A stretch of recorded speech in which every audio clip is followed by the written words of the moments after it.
road போலங்க என்னமோ பேசிக்கோ எல்லாத்தையும் சேர்த்து உனக்கு தெரியுங்களா நீயே வந்து பேசிக்க அவனுக்கு வெட்டு கூலி இருக்குல்லண்ணே வெட்டு கூலி இருக்கு வண்டி செலவு இருக்கு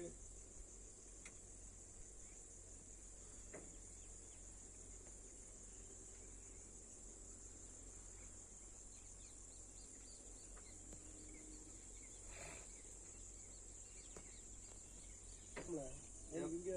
நடத்தணுமா அதை கொடுக்கணுமா எப்போ வரணும்னா நான் ஃபோன் போட்டேன் நான் இல்லாமல் அது மேடுகள் தூக்க முடியாதவா நான் வாரேன் அடுத்த வாரம் அப்படின்னு உடம்பு சேர்த்து போட்டு வாங்க முடியாது அவன்கிட்ட என் உடக்கது இல்லை இப்பயும் 1.5 வருஷம் ஆகி போச்சு புதன்கிழமை வாரமில்ல அவனை வர வச்சிரும்ல முன்னாடி இங்கே இந்த இதெல்லாம் தூக்கணும்ல அந்த பிடிக்க மேடாக கிடக்கல இது அந்த வேலையெல்லாம் பிடுங்கணும்ல